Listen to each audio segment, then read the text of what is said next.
So how is everyone doing? We're all good to go. I think we're just spot on 12 o'clock, and so we should get straight on into it. So welcome to everybody on Facebook.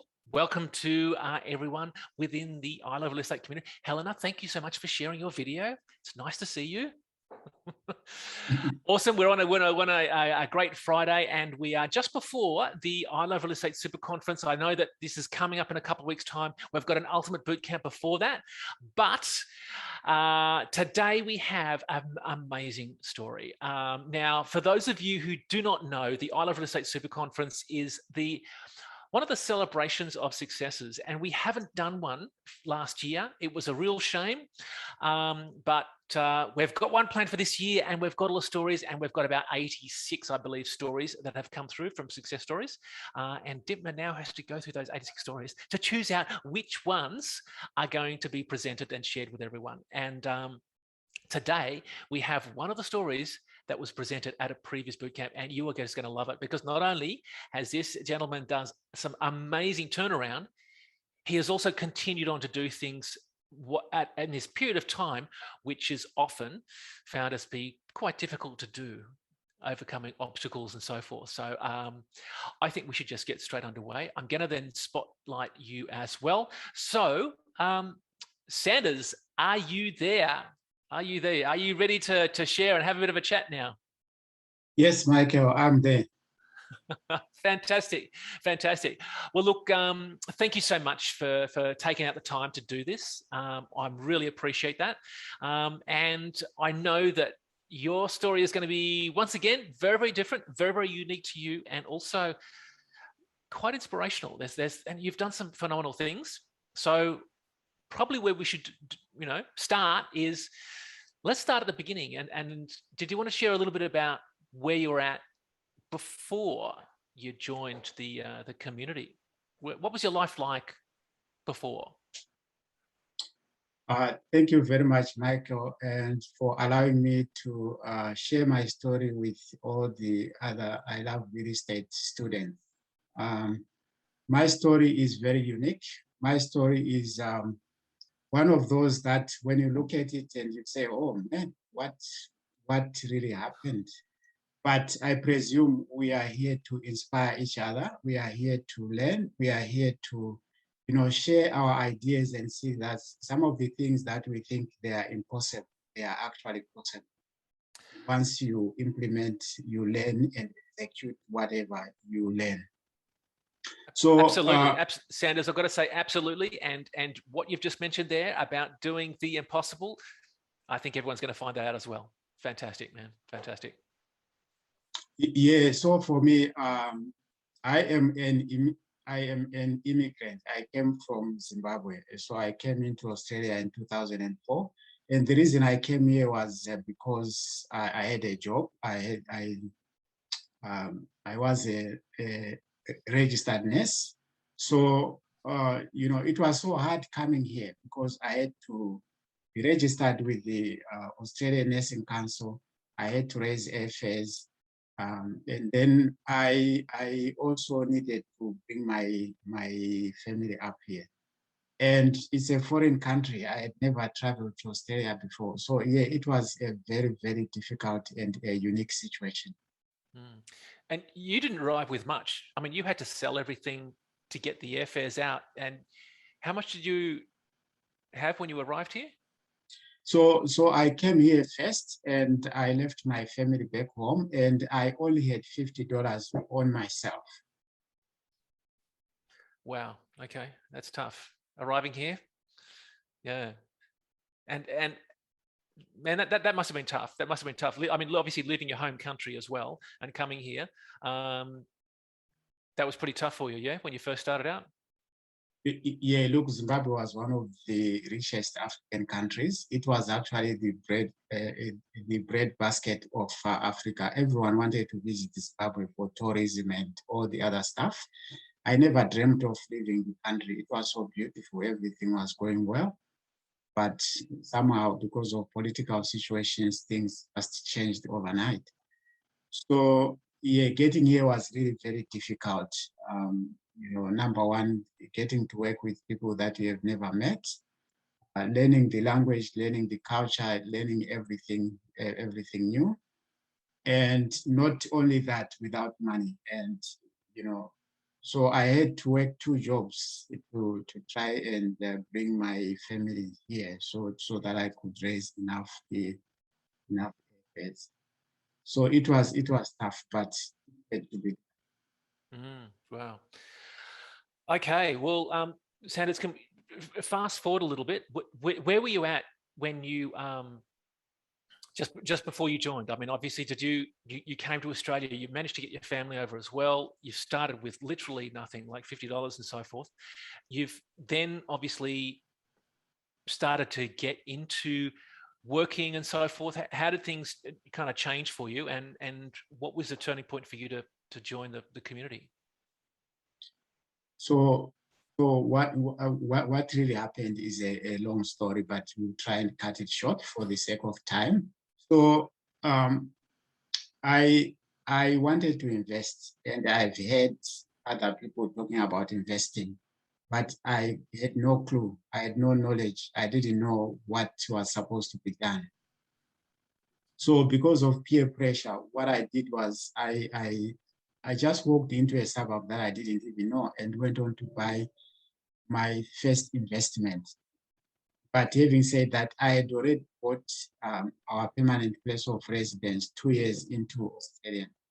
So in the third year, that's when I went on to buy this heavily negatively geared property that was sold 100K above market value.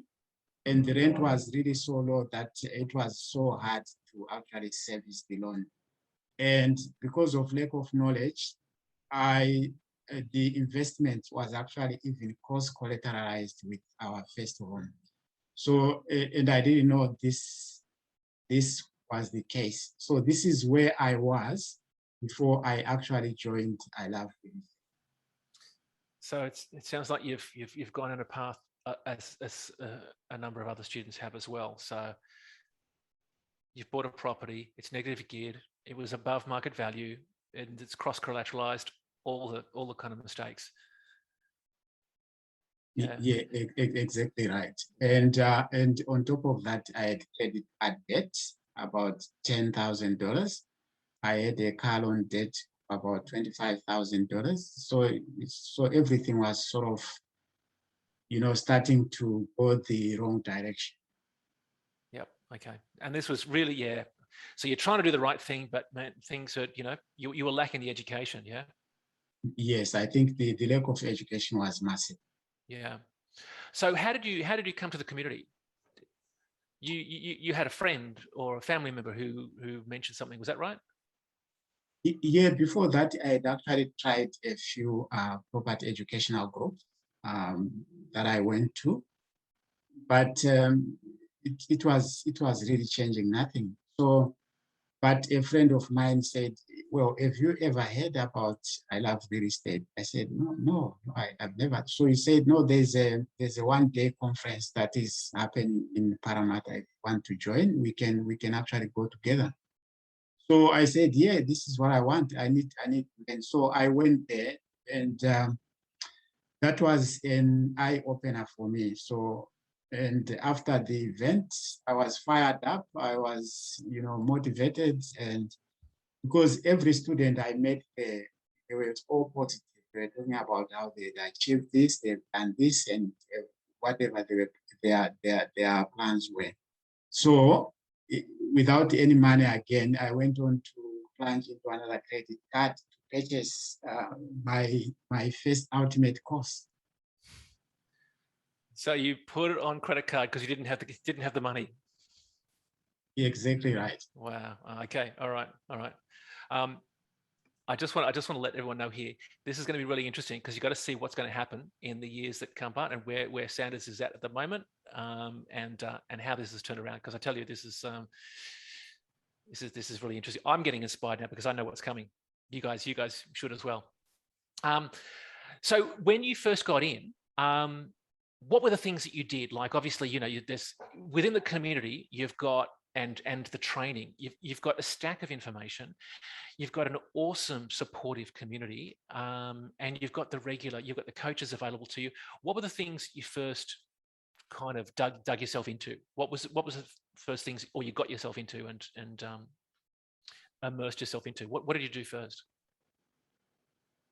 So, there's a lot of information, there's a lot of reading material. Um, so the first thing I did was to sit down and, really go slowly. So I went through all the manuals, I read every information that I could do, but to change everything else, I didn't wait until I knew everything. So every little bit that I learned, I went on to put into practice. So that way I knew I was going to make mistakes, but this was the only way I could actually learn faster. So obviously, the first thing I did was to see how I could get back to my feet and correct the mistakes that I had done. So number one was to obviously get rid of the negatively geared property, because that's the one that was stopping me from actually moving forward. Mm. So, but once that was sold, I lost about 30K. That's fine, but at least I was then able to be able to borrow again.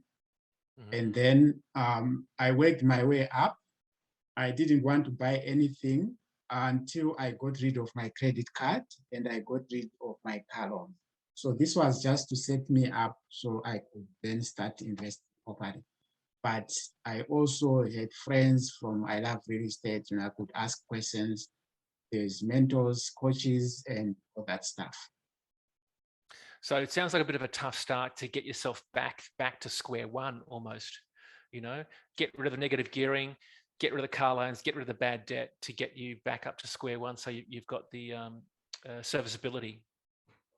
Yeah, so by then my wife had actually joined me. So we made sure we had 2 jobs each, and we had young kids. We had to make sure that there was always someone at home. So when my wife was coming in, I was going out. So to make sure that, we could sort out all the mess and start again. Wow. Okay, well done, man. Well done on doing this. So what was the first thing that you did? Obviously, actually, before we go there, if you have a look at Dymphna's training and Dymphna's, the program, which is the bit that kind of impacts you personally? Like everyone has their thing, It might be the Real Estate Millionaire Within, it might be something else. Which one was it for you? I think for me, it's the ILRE Real Estate Super Conference. So this is the conference that you were talking about.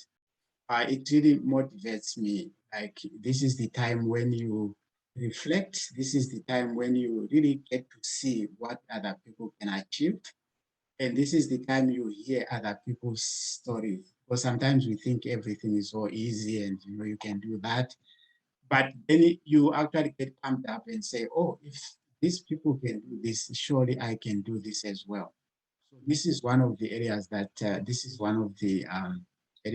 really motivate me a lot. I know there are a lot of educational sessions and stuff like that, but having a gathering of 600 people there, all investors, all geared up, everyone dancing up and down and shouting, is really awesome.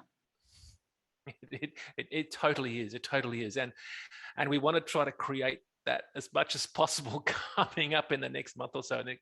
So yeah, fantastic event. Super super exciting and super inspirational.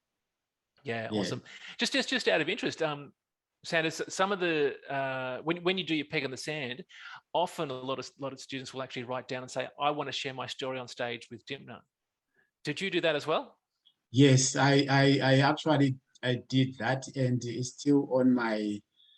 Yeah, number one was to be on stage with Dymphna, and number two was to be financial free, and number three was to leave my job. So I have achieved all those.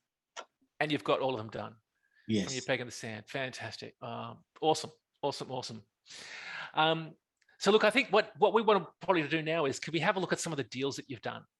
So what was the first thing that you did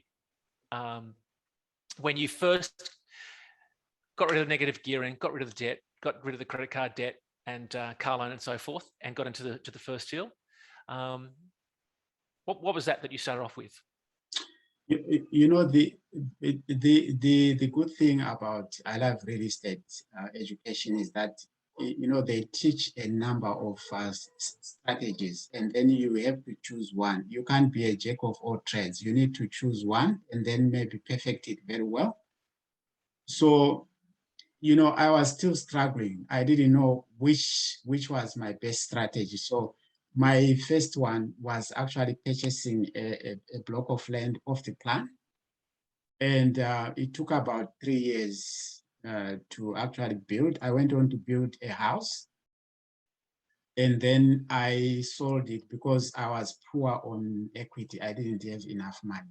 So my plan was to have as much money as possible. So I then sold the house and walked away with 265K profit. So that was my first real project. So, and that was obviously number one, yeah. But and you came away 265K, quite a bit better than the 30K you lost with your negative gearing one earlier. Yeah, exactly right. Yeah, awesome. What came next? What came next after that? So again, the strategies that I was doing, it was exactly opposite to what Dymphna was actually teaching. Funny enough. So I went on to buy an off-the-plan apartment in Townsville. So again, it was an off-the-plan purchase, but I went on to build, and then I made about 205 equity at the end.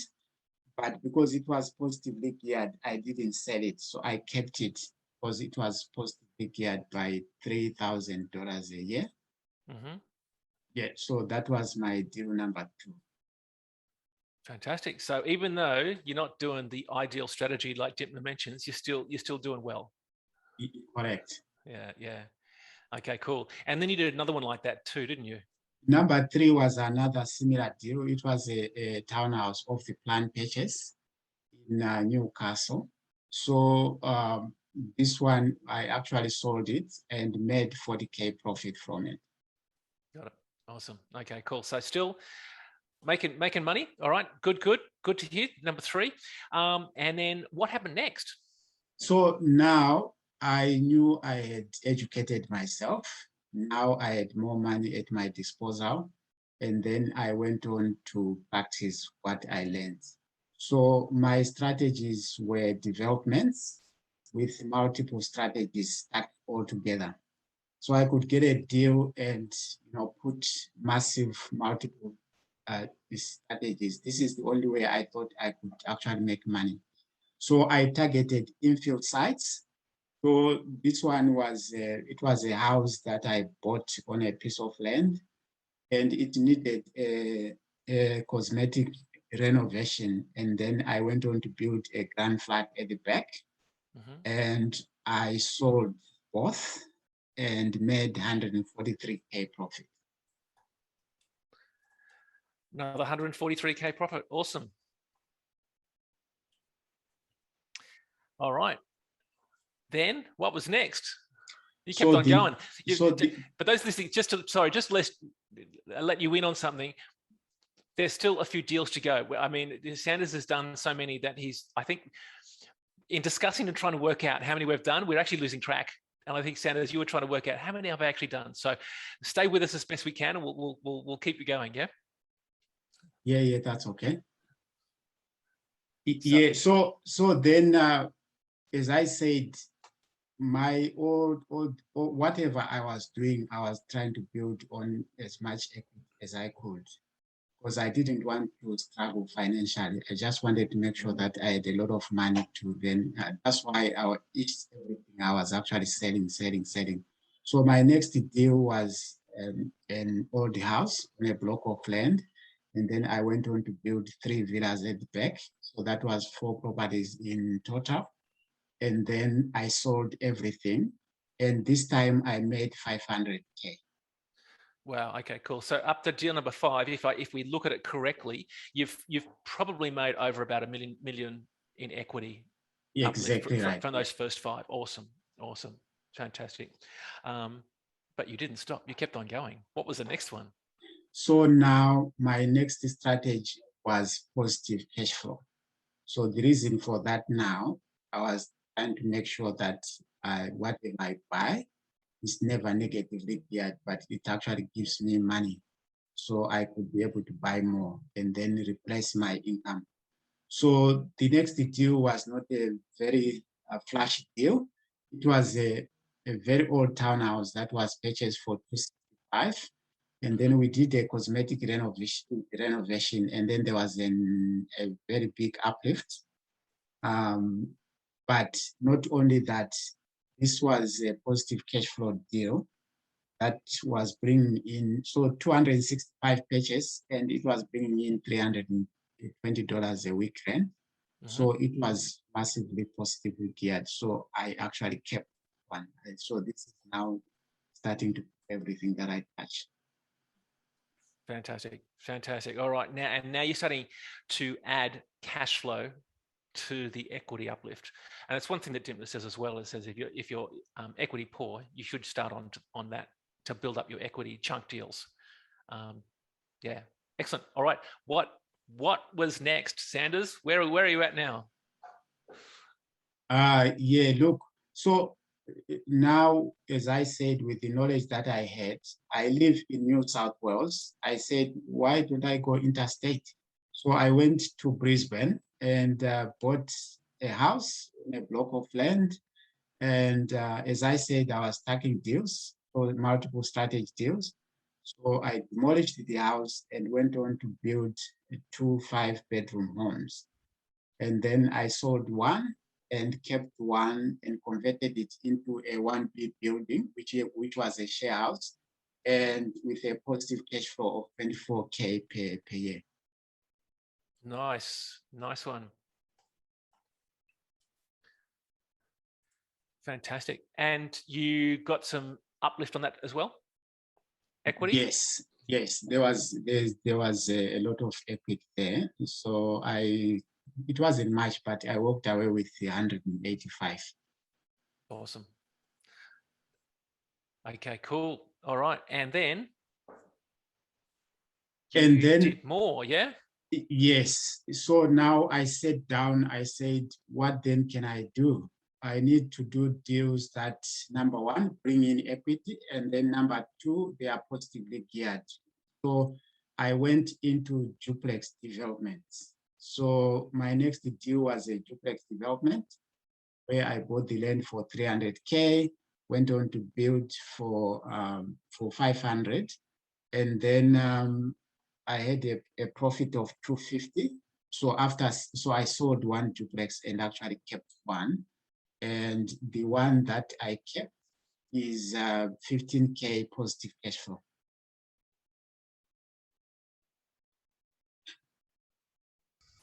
Nice one.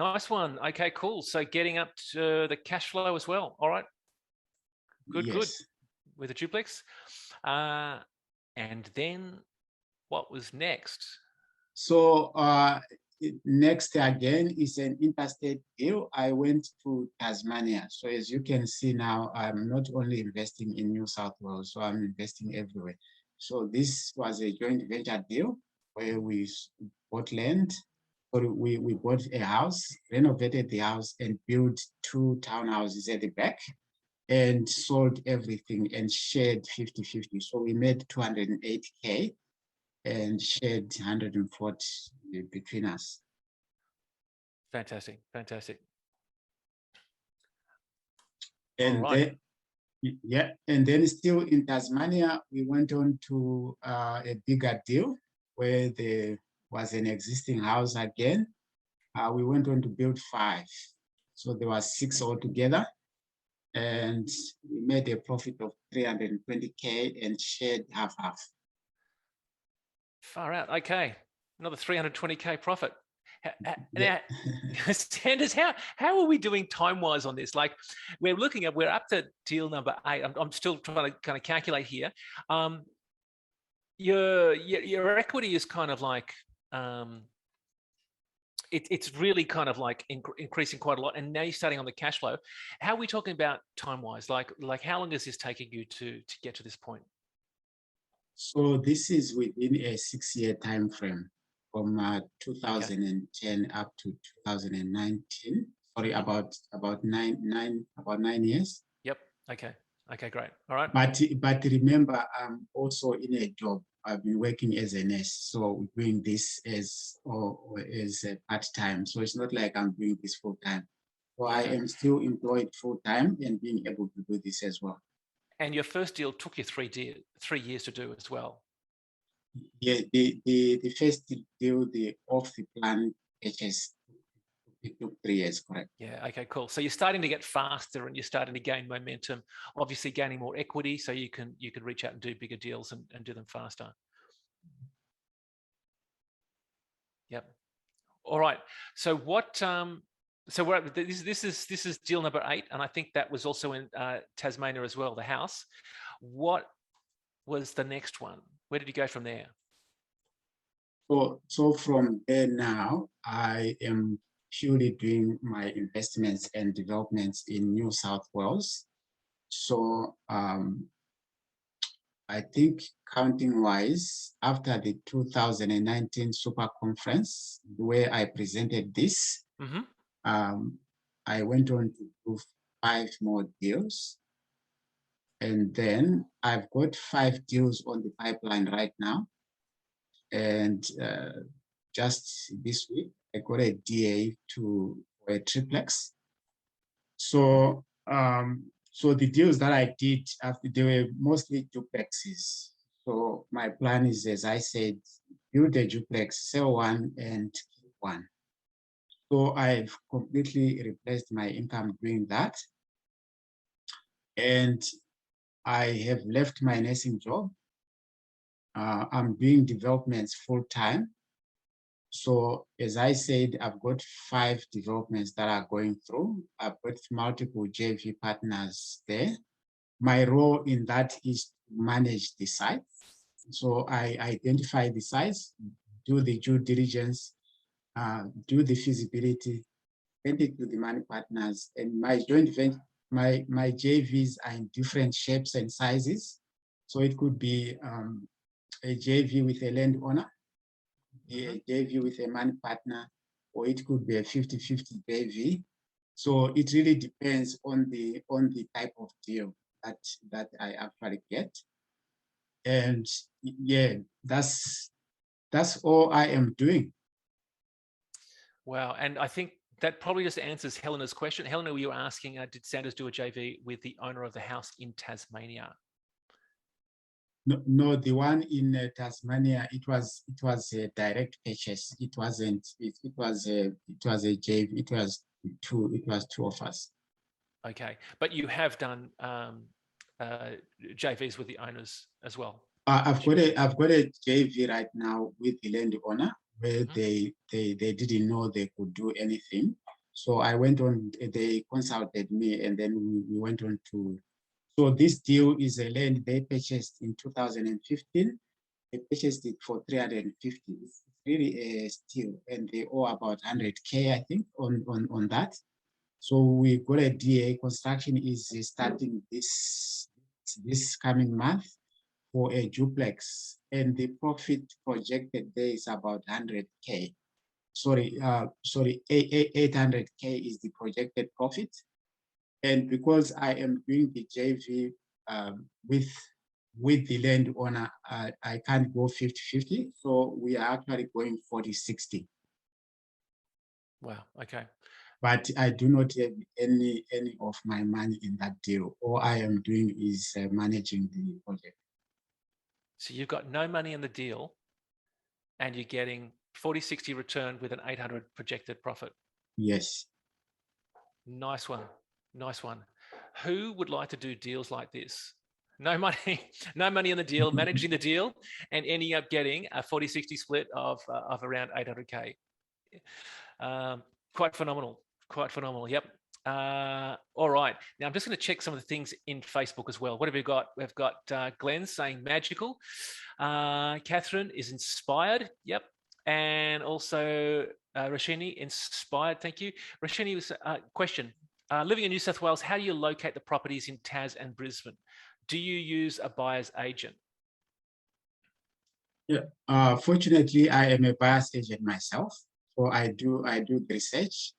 And one thing I didn't mention is that in 2008, I lost my nursing job. So I relocated to Tasmania. I left my family in Sydney. So I went and lived there for a year. That's where I got a job. So I got a know-how of that property market.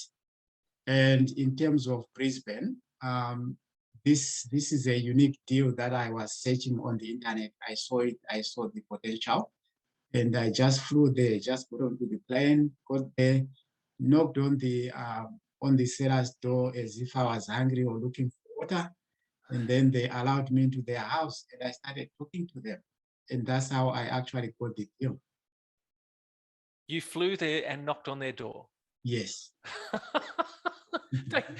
don't you just love that? It's simple. That's awesome. Hey, now Sanders, that particular deal, there was a bit of an interesting kind of thing that happened with that one, if I remember, if this is the one that you were mentioned before, the one in Brisbane. Yes, so this is a very interesting deal, but I learned a lot from that deal. So number one, to get it, I had to talk to the owner and understand their situation.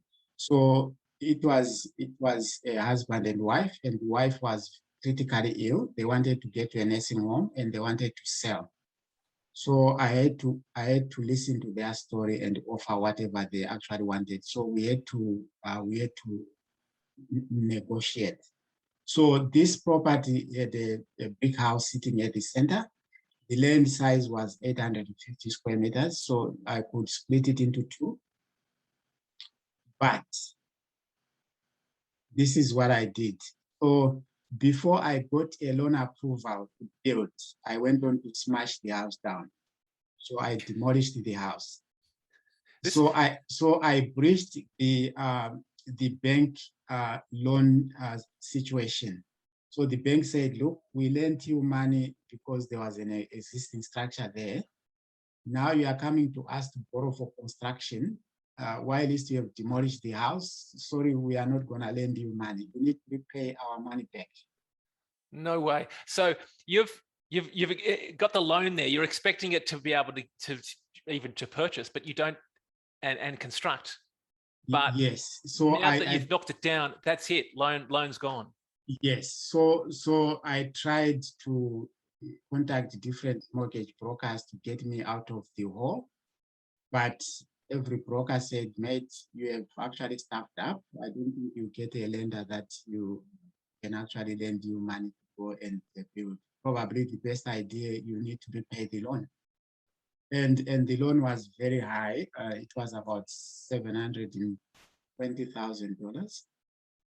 Wow. So yeah, it was a very deep story. But what I did to resolve this is what I always tell everyone, that property investing is about problem solving.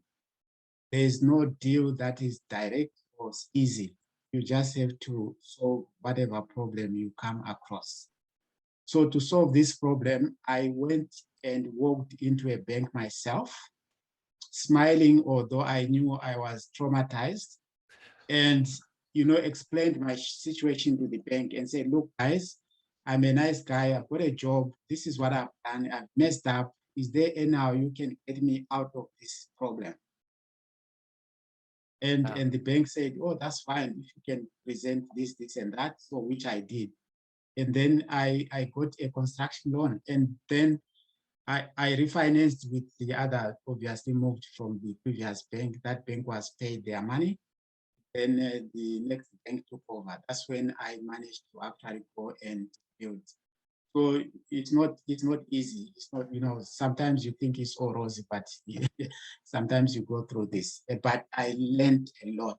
And from that deal, it's not funny. From that deal, everything changed for me. Wow, wow. I've got to say, you've mentioned about problem solving, and this has come out like a number of the students that I've been interviewing. It's really key. You have that approach that it's like, it doesn't matter whatever comes up, you're prepared to solve that problem. That's just your role. That's what you do, and your efficiency and ability to be able to confront that and deal with it and resolve it. It just makes you, it provides for you in a successful deal and obviously profit at the end. So, mate, fascinating that you've gone in that path, made a mistake, demolished the house, can't lend, and then thought, try different avenues to get out. And of course, as we know, lending it certainly can be quite fickle. And you did again. Not only did you knock on the guy's door or the person's door to be able to buy the deal, get the deal to start with, now to fix up the problem, you've gone and just knocked on the bank's door to do the same. Yeah, so that same property is actually done quite well. And yeah, it's one of those properties that I'll keep for the reason that it really reminds me about how you can actually persevere from a difficult situation. Yeah. So what were your actually learnings from that? Like, because you mentioned it changed everything for you. How did that experience kind of change you and your approach? So it actually made me understand more about lending, about borrowing, and also that you should consult. You should learn to build a team. You can't just do things for the sake of doing things. So yeah, and the other lesson is that you can actually do deals anyway. In Australia, you don't have to do deals where you live. You can do deals anywhere else. Find a place online, fly there, knock on their door. Hello. Fantastic, man. Fantastic. That's awesome. That's so cool. So you mentioned a little bit about JVs. Do you have an approach? I mean, like obviously, there's a couple of different questions out there that said about joint ventures and so forth. How do you approach the process of doing a joint venture? So the joint ventures that I do, unless someone is a landowner, but my priority number one is the JV partner that I need to do with. Number one, they have to be knowledgeable. They have to know, they've got to have a background about developments. They should have done something at least. So that the reason for that is it makes my life easier when I'm explaining things than just going to a joint venture to someone that has actually done nothing. So I will need to understand their motive getting into the JV. I need to know them for a period of time. Maybe we share a few coffees, we travel together, know their family and all that situation. Yeah, that's only after that, that's when I'll really take someone as a JV partner. I'm very ruthless in terms of interviewing people. And yeah, and we make sure that each of us has got a very defined role, whatever we are going to be doing, so that no one steps over another store. So yeah, that's how I actually choose JVs. And most of my JVs are from the I Love Real Estate community anyway. Yeah, yeah, awesome. So if you have a look at where you were at before and where you are at now, how is your life different? So, I never really saw this coming. So a lot of things has happened in my life. And, I really thank myself and my family for the support. And not only that, the mentorship that I got from all the coaches. I've done so many courses. It's not funny. I've done nearly every course that is on this planet concerning property investing. But as I said, what has changed me much is actually the doing. I am that person that learns something and jump on to do it. that's the only way you can learn. And I never trust people that try and discourage what I want to do. I can see vision when someone can't see the vision. But what has changed now is, number one, I've left my job. I've replaced my income probably fivefold. I've got time to enjoy with my family. I can travel when I want to travel. I can sleep when I want to sleep. I am my own boss. No one tells me what to do. And, financial independence is one of those things that, you feel like, I can't describe the feeling. But, when you wake up every day, you don't need to think about money or, about this and that. Life really changes drastically. So, yeah, that's where I am now. And yeah, I think the sky is the limit. And I am surrounded by all good people, people that are all positive. They think about positivity. Nothing is really negative. Nothing is too hard. So yeah, that's what has really changed my life. Wow, man, well done, Sanders. That's certainly, it's a long way from when you first started. Fantastic to hear. We've just got a couple of questions here as well. I think there was one here about which bank was it? I think this was the one with the Brisbane, when you had to walk into the bank. Evie was asking. So the bank was CBA, and then I had to shift to NAB. Yeah. Okay. Awesome. Okay, great. And I think that what else? If you say educate yourself before you make changes of circumstances, great advice on JV partners. Thank you as well. So that's come through from her. With where you're at now, did you want to share, like, kind of from a financial side of how you're positioned, like in the current situation? Like you mentioned, you've replaced your income times over. How are you currently situated financially now? So I think my net position is plus or minus 5 million. And so I've really replaced my income multiple times. So my income is around 500K per year, which I never envisaged. I was thinking maybe 200 is enough. That was my peg in the sand, but somehow it has gone off. So, and I am actually building towards 600K per year if I can, but I think I am pretty much at where I am right now. And in terms of properties, so my vision is to purchase one property every year for the next 5 years. So I am at property number 18. So I think I'm doing pretty well. Sanders, I think you're doing freaking awesomely. To come from where you've come to have around the 5 million equity and 500K passive income coming in, that is just fantastic. That really is. And so you don't need to work. You've given up your job now, and your wife as well. She's also given up work. No, my wife loves nursing. I've tried to discourage her, but she says it's too boring. I just have to go to work. So I said, okay, that's fine. That's what you want. I think she's happy helping people, people that are sick and seeing them recover. But for me, I've got time now. I even now I'm writing a book. The book is just getting released probably next week. It's about how you can, you purchase 10 properties in 10 years and be financially free. So this is a book that I need to give back to the community, and so people can learn, because I made a lot of mistakes. I think this is the only way I can contribute. Fantastic, man. And you've written a book as well. Well, we'll certainly put that up onto the bonus material. We've had some other students that have also written books, and they're available within the members only website.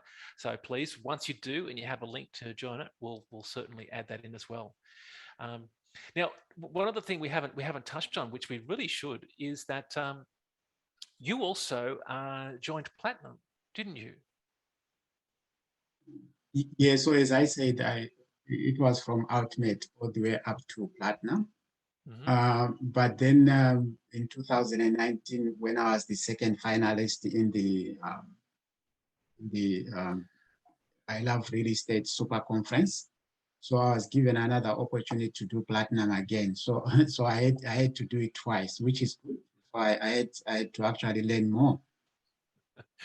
You say, "Oh, I had to do it twice." Oh, and what can you say about platinum and the platinum experience? I mean, like you are right into education. That's pretty clear, and taking action from that education.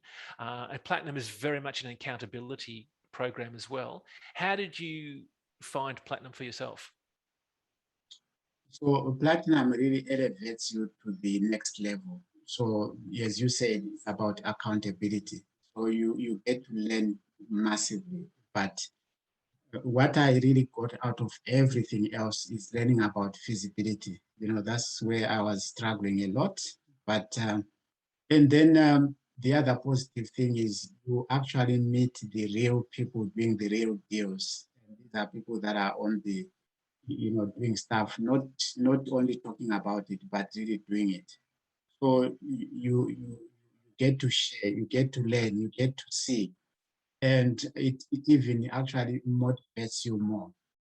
So yeah, platinum is one of those high class educational situation that once you finish it, you look back, you say, oh yeah, this was worth it.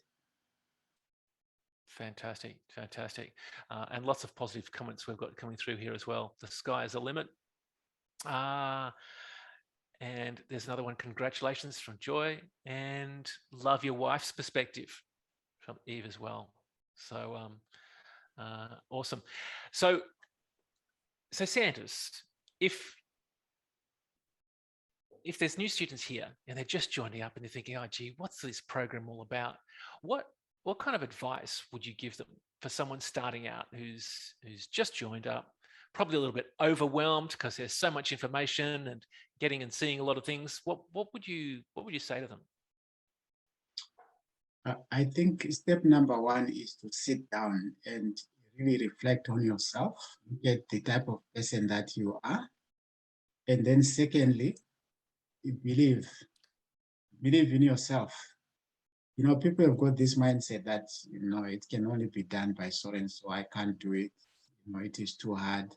So if you believe in yourself, and then the mindset shifts, your brain of thinking shifts, and then whatever you learn, you need to practice it. Because I've seen people that have done massive courses. You meet them in this education and that education. You ask them a question: where are you at, mate? I'm still setting up structures, or I'm still doing this. Oh no, my wife is saying this. Or it's about blaming other people and not blaming yourself. So I think the first step is to blame yourself, and then not to blame other people. Failure is all about you. It's not about other people. So, if you are into this program and it's something that you need to do, you just have to practice. You have to learn. You have to do it. No one will do it for you. So probably that is the best piece of advice I can give. And I got to say, I love what you're saying. It's all about you, not pointing the finger at anyone else. That's a common theme, and yeah, beautifully put, Sanders. Beautifully put. Whatever Fiona has said, love your story as well, coming through as well. So lots of respect. And what did Sue say? Sanders, you are so inspiring. You show others the possibilities. Many, many thanks and great advice from Carmen as well. So Sanders, I really appreciate you taking the time. Was there anything else you wanted to share? Or is there anything else that anyone else wanted to mention? If you do so now. We're actually a little bit before 1 o'clock. A lot of comments coming in about great advice for you, Sanders, as well.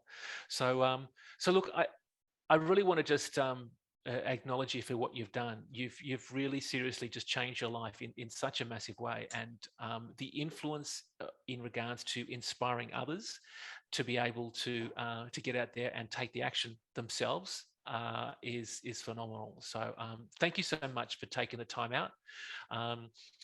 Really appreciate it, and also for taking on board Dymphna's training and using it and applying it and getting such fantastic results. The fact that you have replaced your income many times over, and your wife doesn't need to work, but you know what? She just still loves helping people and so forth, and keeping herself busy. I just love the attitude, and that's coming through from the comments as well. So thank you so much. Really appreciate it. Congratulations on doing so well. And I'm sure we'll hear about more of what you're doing in the future. And we'll also ensure that your book, we can put that into the on the members only website for students as well when it comes out. So yeah, thank you very much for allowing me this time to share. It's about inspiring other people. So remain yourself, remain humble. Whatever happens, it's life. Life is life. We've got challenges of COVID-19. Everyone is crying. The world is coming to an end. Yeah, I mean, it's life. We just have to live with it. We need to learn to live with problems. Thank you very much. Absolute pleasure. Sanders, thank you so much. Thank you so much for taking the time out and sharing, and fantastic result. Absolutely. Yeah, from where you've come from, and also migrating here with just $50 to now a multi-millionaire, replacing your income many times over. Well done, and thank you so much for sharing. Thank you. So we're going to end off there. Thank you so much for all the comments coming through as well. The book's name, Catherine, we will be putting that up onto the members only website. I think it was 10 properties in 10 years and replacing your income. Was that right, Sanders, the name of your book? It's actually called the 10X property system. So this is how you can purchase 10 properties in 10 years and be financially free. So it's a book written by it says from nursing to a multi-million-dollar property investor. Fantastic. All right, and we'll make sure that goes up onto the members only website so other students can check it out. So thank you everyone for joining us, and please make sure you check out. We put these on to really make sure that anyone who joins in on this community, and wherever you are, you've always got a possibility of looking at things from a different side to be able to encourage you and inspire you to go out there and to do more for yourself. Because when you do more and help more for yourself, you end up helping others. And if you've been inspired by what Sanders has shared with you today, then this is exactly what he's done, and it's something that you can do as well. And so we really want to encourage you to get out there and to change your life, to be able to share that with others as well. So thank you so much for joining. And we're going to end off there. We do have a super conference coming up. We've got an Ultimate Bootcamp coming up. There's so many other things coming up, and Dymphna's changed a whole lot of things to do with the Ultimate Bootcamp. I don't know too much about it. I know a little bit of insight, but I know it's going to be pretty good. It's going to be a whole lot of changes. So look out for that coming up. But other than that, I think we'll leave it there. And we'll end off and have a fantastic Friday and a weekend shortly as well. So thank you, everyone. And once again, Sanders, much appreciated. Have a fantastic afternoon and evening, everybody. And we'll catch you around, whether it be online, at an event, wherever it may be. Okay, see you now. Bye. Thanks, Anna. See you. Bye.